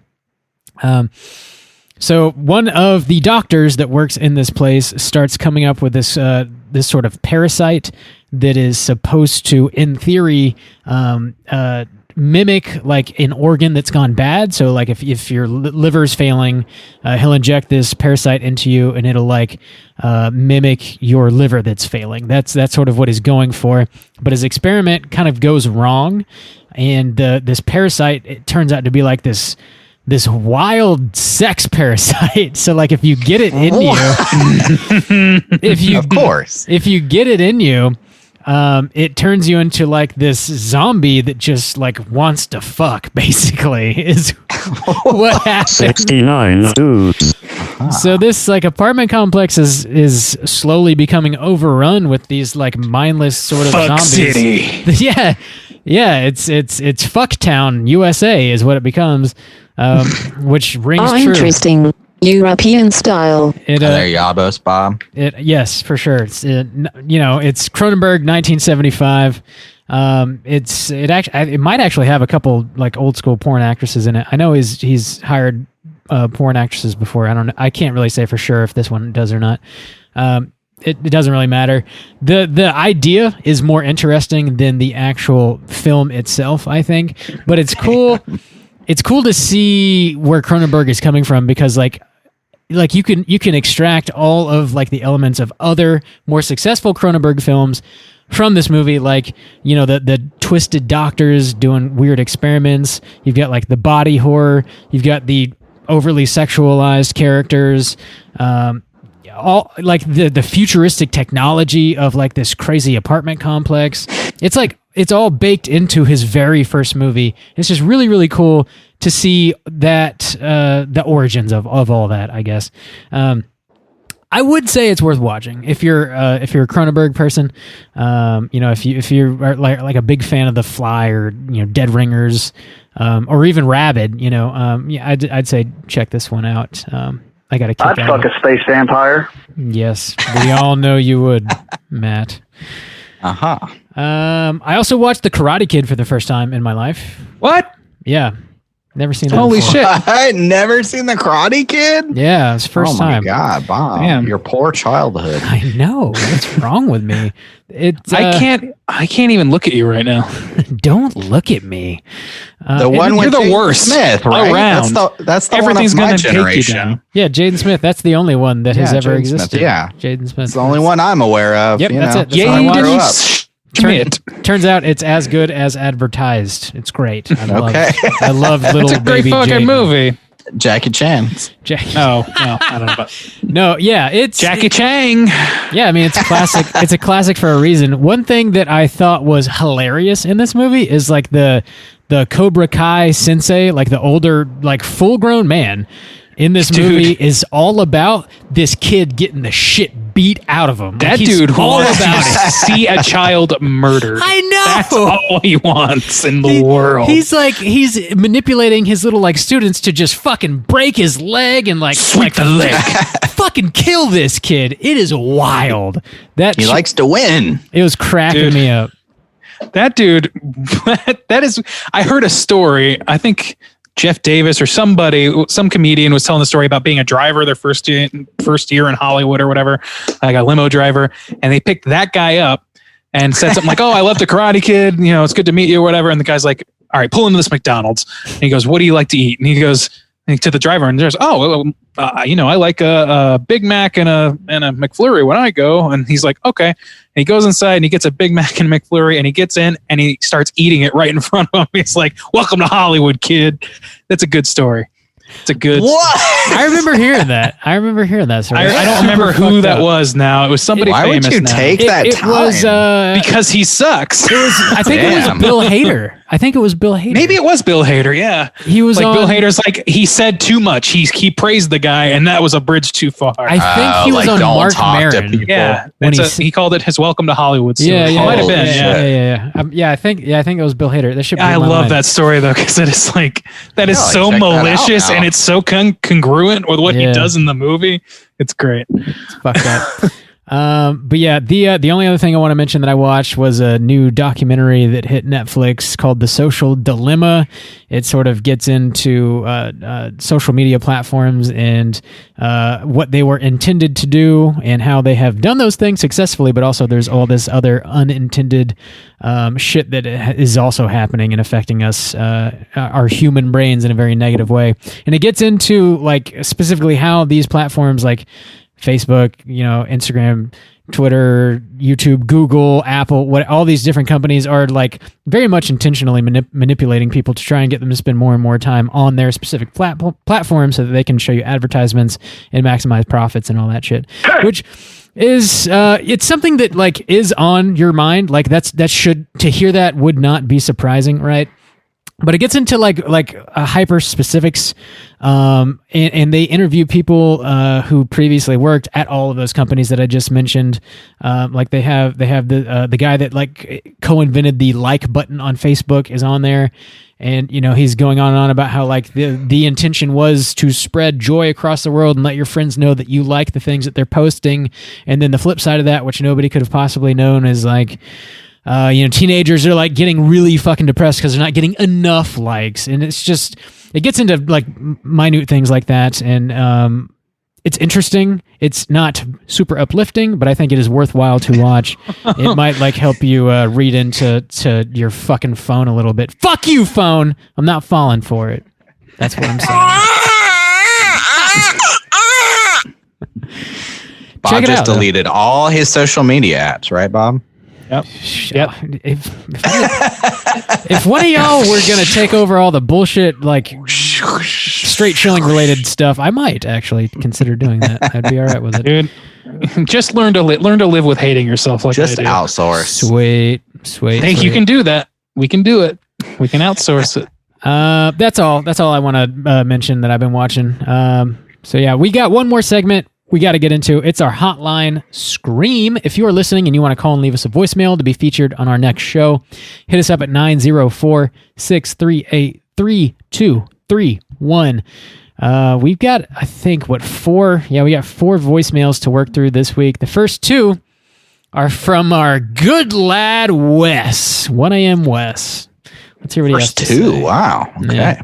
Let's figure it out. Hey guys, it's Wes. I'm back. It's currently something o'clock. I don't know what time it is. Oh yeah, I do. It's 1 basic. Okay. Anyway, I have a couple things to say since I haven't been able to call in. First thing, I have to have my official response to Soju's defense or whatever about physical media, and when he said that he doesn't understand it to collect something because it goes obsolete so quick, you can't, it's just not a thing anymore. But that's pretty much the concept of collectibles altogether, like collecting stuff while it's hot, and then like having a collectible thing while you can't get it anymore, like my masks and my figures. And while I do understand some of your points, I just wanted to mention that.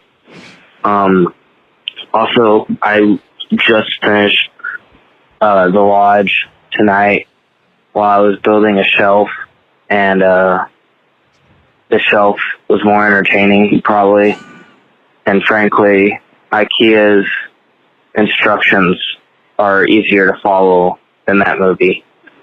But yeah, and then to answer Justin's question about what I'm going as Halloween, if my dad's able to make it here, we're going to go as Doc and Marty from Back to the Future.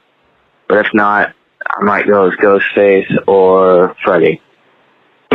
And for a bump, y'all can use this if you want.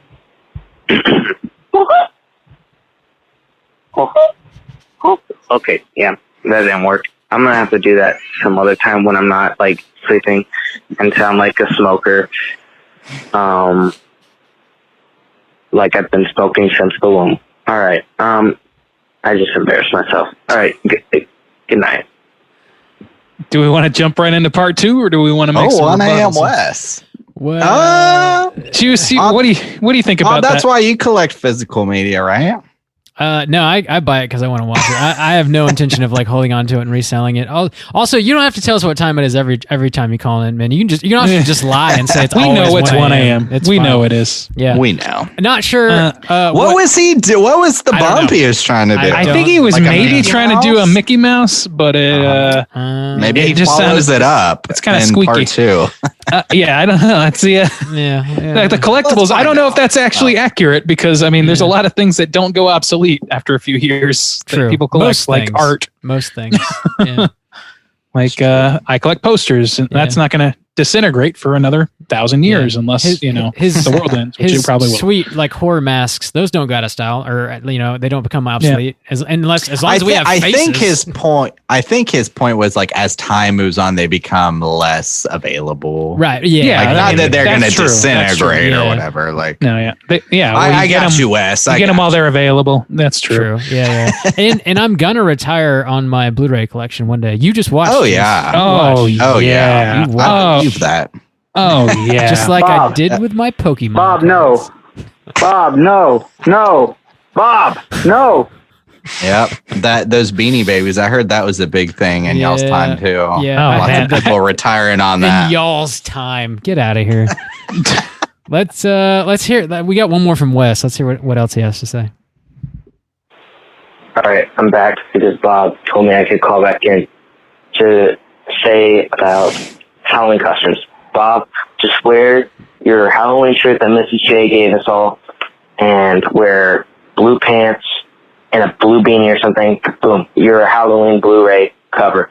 Soju, just go to like Spirit Halloween or something, get those like fake boobs, and then get like a star necklace and just cut it in half. Boom, half star for the Yabu. And Randy, I mean, I don't know, man. There's a lot of good opportunities for you. So you just do your thing. I probably should have prepared this better. Also, certified booty. That's an interesting phrase, Bob. All right, see ya. That was great. There's a whole host of opportunities out there for you. I feel Randy. encouraged. Opportunities out there for you, Endless. You can do anything. But just nothing that I can provide you. You can be whatever you want, buddy. Just figure it out. I don't know. I like the half star for the Yabos. I don't know how many people get it. I mean, I know That it's a reminds pretty me- iconic term. It is iconic for sure. Yeah. Oh yeah. That whole thing about my costume reminded me so much of that office where Dwight is talking to these 3 interns, 2 boys and a girl, and he's like, one of you will go on to be a success in business, and one of the others will not become a success in business, and the third of you will become a great mother. Just one girl.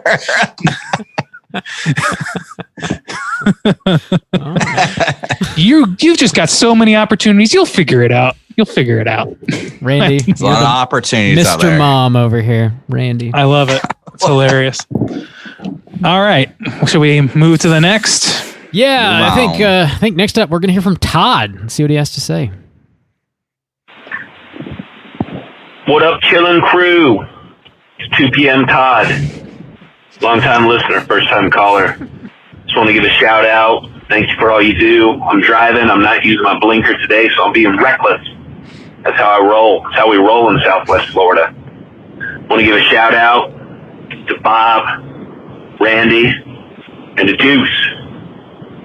Soul Juice. You know what I mean? Also want to give a shout-out to 1 a.m. West, all your signatures and all your autographs. Hydraberg, you're fire.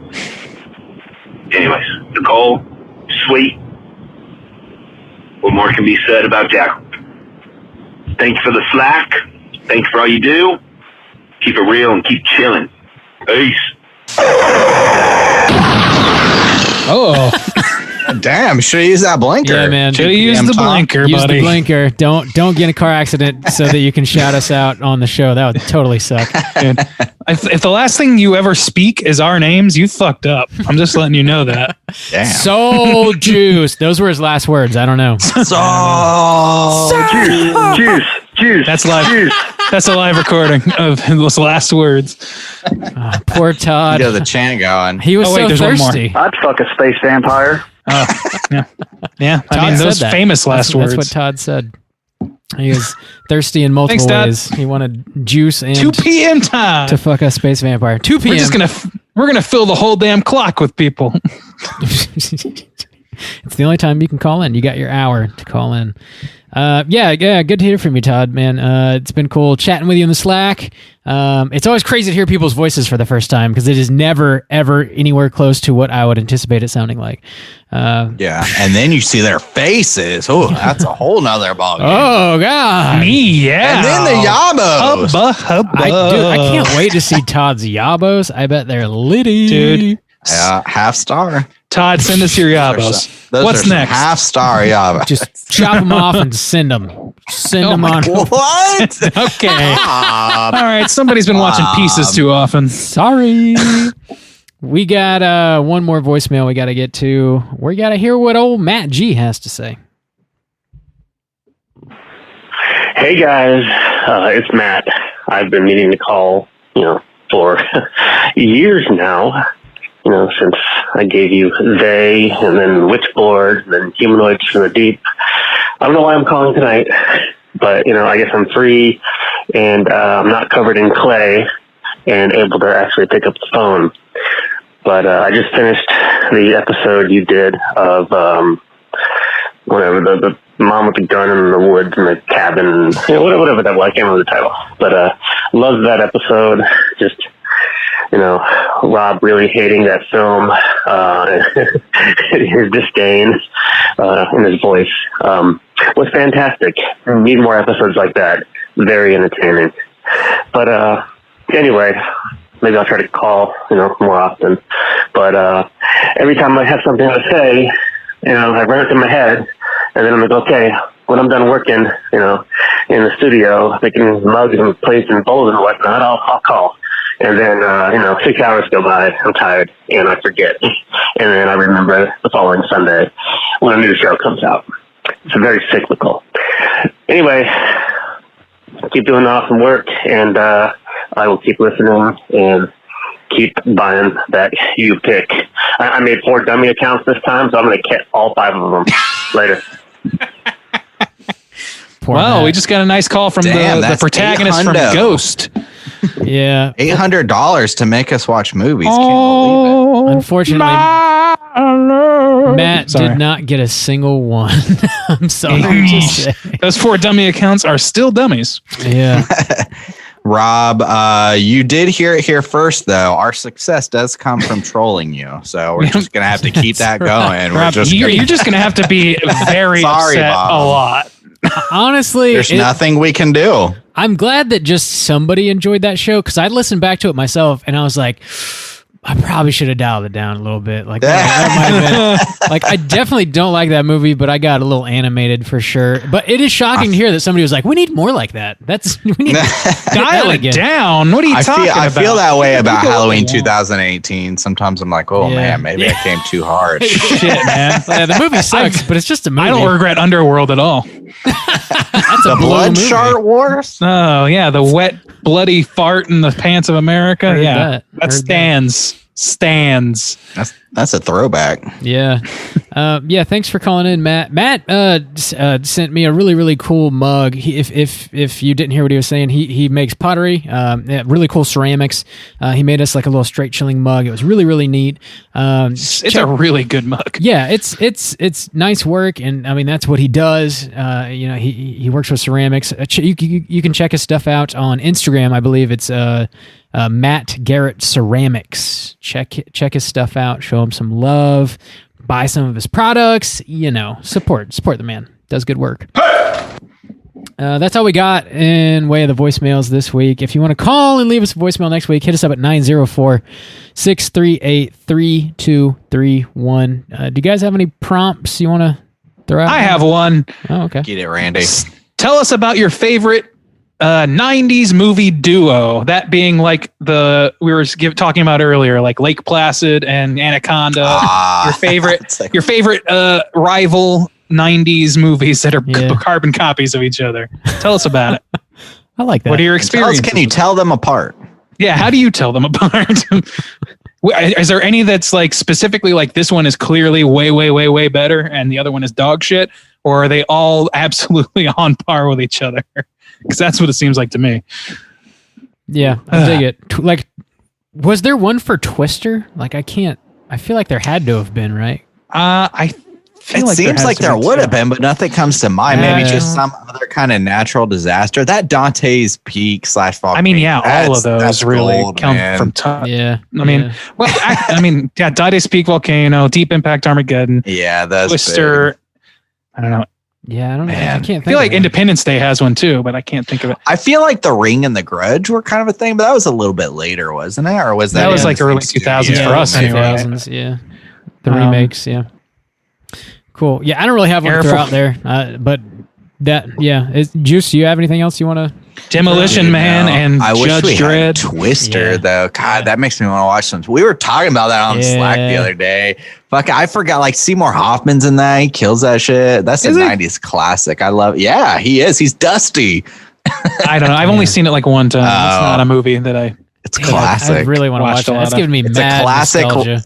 Yeah, it's a classic retro for me, man. That's how I get into There's it. Speed and Titanic. There's just so many. It's how I learn about the 90s. Speed was one, wasn't it?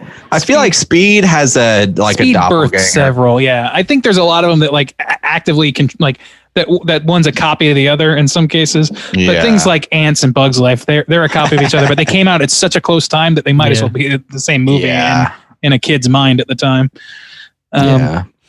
So cool. I'm interested in that concept. It's just so interesting that happens. It was pre-Asylum days. Yeah. Pre-Asylum Pictures. Call in and let us know what your 90s doppelganger flicks are. Weigh in on it. Give us some examples. But yeah, that's all we got this week. We're gonna be back next week with a brand new show. We're actually gonna jump right into our Patreon picks. We're getting into it. First up is gonna be Thomas's pick, and this movie is called Happiness of the Katukaris, I think is how you say that. Forgive me if it is not how you say that. But this, I believe this is a Japanese film. It's a Takashi Miike joint from the year of 2001. I guess it's pretty bizarre. It's got some like musical numbers. It's got some claymation type stuff. And I also believe you can find it streaming on Amazon Prime. So it's pretty easy to find. Arrow Video put it out on Blu-ray as well if you want to pick up a physical copy. So it's pretty easy to come by. The Happiness of the Katakuris from 2001. Check it out. Okay. I am so excited about this one. Yeah, it sounds wild. Like I don't know if it'll be good, but it'll sure be an experience. It's just news to me. I don't know. Takashi Miike makes some pretty wild stuff, and I usually dig it, but this looks even more wild for him. I don't know what to think about it. But we'll find out shortly. We will. All right. Yeah. Slam your eyeballs into that. Get ready for next week's show. Until then, please rate, review, and subscribe to us on iTunes. You can follow us on Twitter at STR8_chilling, on Instagram at Straight Chilling Podcast. Send us an email to our website, straightchillingpodcast.com. If you want to join in on the Slack channel conversations, let me know on any one of those social media outlets, and I'll send you a link to join in on the daily Slack channel conversations. Don't forget to call and leave us a voicemail for the Hotline Scream. Check out our YouTubes. Check out our Patreons. And until next week, as always, all you mother truckers, please keep chilling.